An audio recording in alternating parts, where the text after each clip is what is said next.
میرے دوستوں میں زیادہ قابل رشک، ان اغبطہ،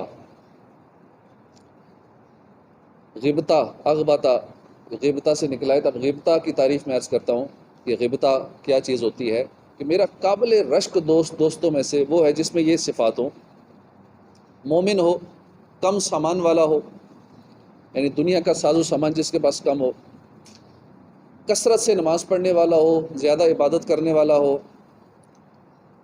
اچھے انداز میں اللہ کی عبادت کرنے والا ہو، تنہائی میں اللہ کی فرما برداری کرنے والا ہو، اور لوگوں میں چھپا ہوا ہو، گمنام جسے کہتے ہیں، کہ لوگ اس کی طرف انگلیاں نہ اٹھائیں، زیادہ مشہور نہ ہو، چھپا ہو، گمنام ہو، اور اس کا رزق یعنی آمدن بقدر کفایت ہو، گزارا چل رہا ہو، ٹائم پاس ہو رہا ہو، اور وہ اس پر صبر کرے، اس پہ راضی ہو۔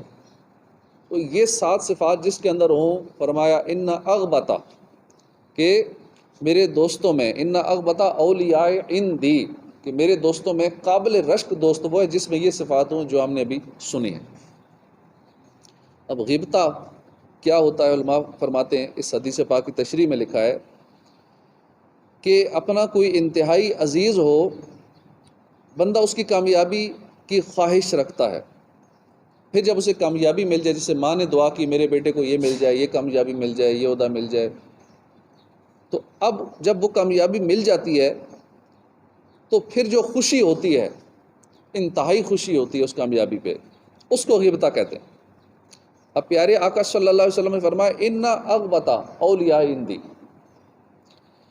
اب اس کا مطلب یہ بنے گا کہ ایک ہیں عام مسلمان، وہ بھی آپ صلی اللہ علیہ وسلم کو بڑے پیارے ہیں، ہر امتی پیارا ہے حضور کو، تو پھر ہیں نیک مسلمان جو نیکیاں کرتے ہیں، گناہوں سے بچتے ہیں، اللہ کی اور اللہ کے محبوب کی رضا والے کام کرتے ہیں۔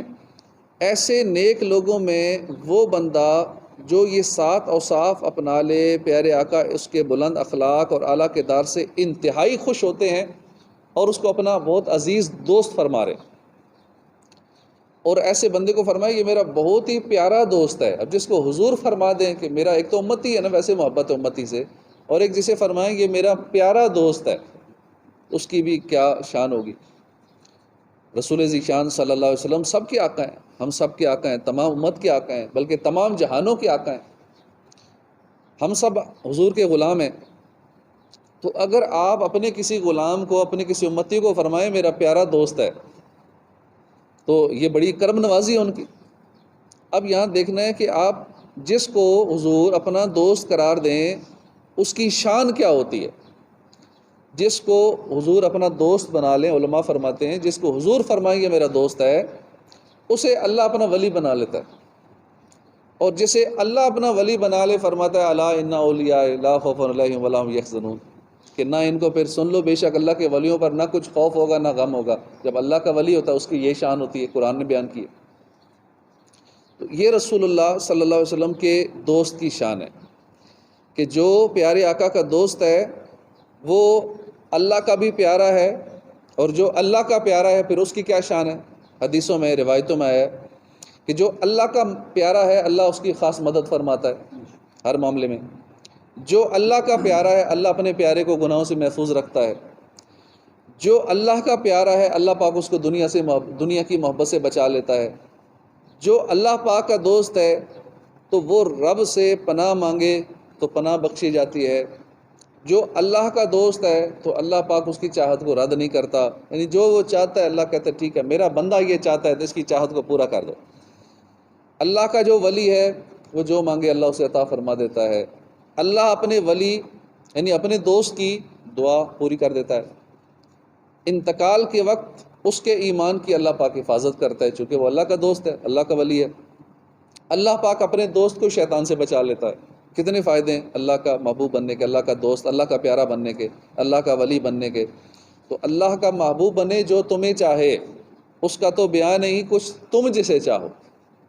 تو اس حدیث پاک میں کل 7 اوصاف بیان ہوئے جنہیں ہم اپنا کر پیارے آقا صلی اللہ علیہ وآلہ وسلم کا بہت ہی قریبی دوست، پیارے بننے کا شرف حاصل کر سکتے ہیں۔ تو اللہ پاک ہمیں توفیق عطا فرمائے کہ 7 اوصاف ہم اپنا لیں اور اللہ کے محبوب کے دوست بھی بن جائیں، اور پھر اللہ ہمیں اپنا دوست اور اپنا ولی، اپنا پیارا بنا لے، اس کے فائدے ہم نے سنے۔ اللہ عمل کی توفیق عطا فرمائے، آمین، بجاہ نبی الامین صلی اللہ علیہ وآلہ وسلم۔